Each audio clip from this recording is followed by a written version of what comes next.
Good morning বন্ধুরা, Karimganj daily নিউজে আপনাদের স্বাগত জানিয়ে শুরু করছি আজকের গুরুত্বপূর্ণ সংবাদ শিরোনামগুলি।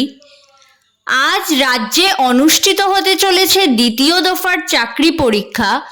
আসাম ডাইরেক্ট রিক্রুটমেন্ট পরীক্ষার তৃতীয় বর্গের চাকরি পরীক্ষা অনুষ্ঠিত হবে আজ। 1.5 ঘন্টা আগে পরীক্ষা কেন্দ্রে উপস্থিত হতে হবে প্রার্থীদের। বন্ধ থাকবে ইন্টারনেট পরিষেবা। বিস্তারিত থাকবে প্রতিবেদনে। বাংলাদেশে হিন্দু ছাত্রীদের হিজাব পরার নির্দেশ, সাসপেন্ড 2 শিক্ষক। ফের বিজেপির প্রচারে উঠে এলো পাক অধিকৃত কাশ্মীর দখলের প্রসঙ্গ। কাশ্মীরে বিজেপি জিতলে ভারতে ফিরবে পিওকে, হুঙ্কার উত্তরপ্রদেশের মুখ্যমন্ত্রী যোগী আদিত্যনাথের। ফের বড় সাফল্য কালীগঞ্জ পুলিশের। গাড়ি চোরদের পাকড়াও করার পর এবার চুরি যাওয়া সুমো গাড়িটিও উদ্ধার করল কালীগঞ্জ পুলিশ।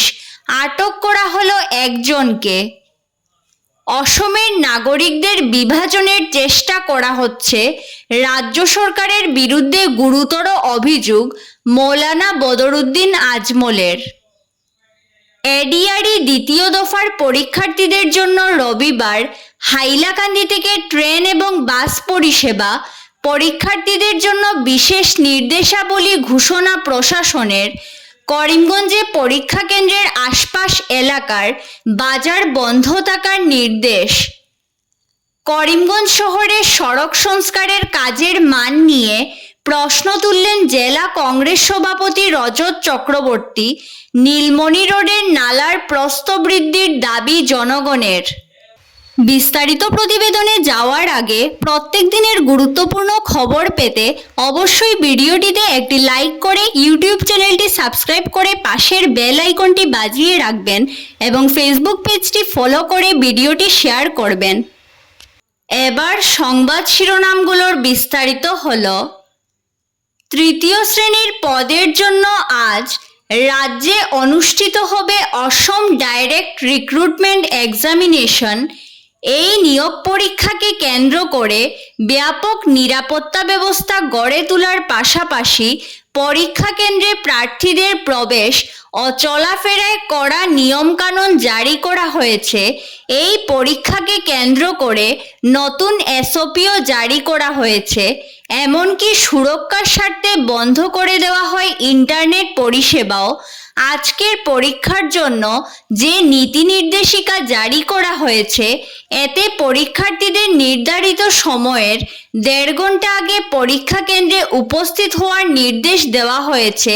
তাছাড়া পরীক্ষা কেন্দ্রে প্রবেশ করার আগে মহিলাদের তল্লাশির জন্য মহিলা পুলিশ কর্মীর পাশাপাশি একজন আশা কর্মী বা অঙ্গনওয়াড়ি কর্মী থাকবেন। তল্লাশি নিয়ে কোনো প্রার্থীর কোনো অভিযোগ থাকলে সঙ্গে সঙ্গে তা সেন্টার ইনচার্জকে জানাতেও বলা হয়েছে। তাছাড়া দ্রুত তল্লাশি প্রক্রিয়া শেষ করতে পরীক্ষার্থীদের হাফ হাতের পোশাক এবং জুতোর বদলে স্যান্ডেল পরার পরামর্শ দেওয়া হয়েছে।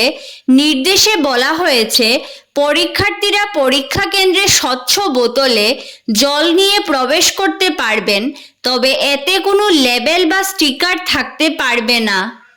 কাশ্মীরে বিজেপি জিতলে ভারতে ফিরবে পিওকে, হুঙ্কার উত্তরপ্রদেশের মুখ্যমন্ত্রী যোগী আদিত্যনাথের।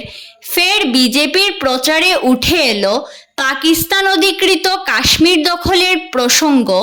জম্মু কাশ্মীরে বিধানসভা ভোট মিটে যেতেই শুরু হবে পিওকে দখলের কাজ। বৃহস্পতিবার এমনই বিস্ফোরক দাবি করলেন উত্তরপ্রদেশের মুখ্যমন্ত্রী যোগী আদিত্যনাথ। জম্মু কাশ্মীরে 2 দফায় নির্বাচন হয়ে গিয়েছে। আগামী 1 অক্টোবর তৃতীয় তথা শেষ দফা নির্বাচন হবে। তার আগে বৃহস্পতিবার জম্মুর আরএসপুরা এলাকায় বিজেপির নির্বাচনী সভায় যোগী আদিত্যনাথ বলেন, পাক অধিকৃত কাশ্মীর জম্মু কাশ্মীরের অংশ ছাড়া কিছুই নয়। এই নির্বাচন শেষ হলেই পাক অধিকৃত কাশ্মীরকে আবার জম্মু কাশ্মীরের অংশ করে তোলা হবে। বড় সাফল্য কালীগঞ্জ পুলিশের। উদ্ধার হলো চুরি হওয়া সুমো গাড়ি। প্রায় 1 মাস আগে কালীগঞ্জ বাজার চৌমাথা সংলগ্ন সুমো স্ট্যান্ড থেকে দৌলতপুর গ্রামের মেহবুব আলমের একটি সুমো গাড়ি চুরি হয়। পরে কালীগঞ্জ পুলিশ ফাঁড়িতে গাড়ি চুরি সংক্রান্ত একটি এজাহার দেন মেহবুব। এজাহারের ভিত্তিতে কালীগঞ্জ পুলিশ তদন্তে নেমে প্রায় মাসখানেক পর সাফল্যের মুখ দেখে তল্লাশি অভিযান চালিয়ে শিলচর রাঙ্গিরখাড়ি পুলিশের অধীনে থাকা সোনাবাড়িঘাটের নিকটবর্তী দোকান থেকে গাড়িটি উদ্ধার করে সঙ্গে শিলচর কনকপুর প্রথম খণ্ডের বাসিন্দা নাসিম উদ্দিন চৌধুরীকে আটক করা হয়। বাংলাদেশে হিন্দু ছাত্রীদের হিজাব পরার নির্দেশ, সাসপেন্ড হলেন 2 শিক্ষক। হিন্দু ছাত্রীদের হিজাব পরার নিদান দেওয়ায় বাংলাদেশে সাসপেন্ড হলেন 2 শিক্ষক।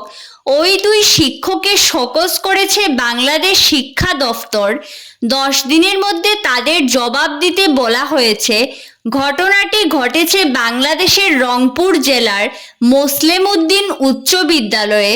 অভিযোগ, স্কুলে হিন্দু ছাত্রীদের হিজাব পরে আসার নির্দেশ দেন প্রধান শিক্ষক মফিজুর রহমান এবং ধর্ম বিষয়ক শিক্ষক মোস্তাফিজুর রহমান।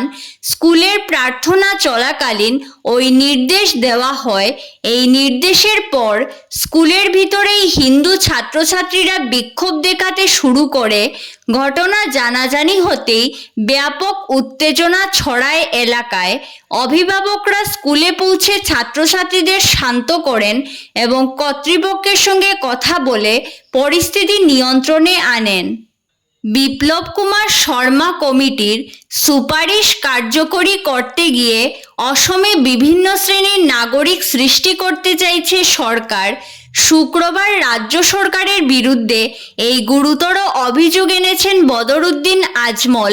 তার দাবি, 6 নং দফা রূপায়ণ করতে 1951 সালের 1 জানুয়ারিকে ভিত্তিবর্ষ করার কথা ঘোষণা করেছেন মুখ্যমন্ত্রী।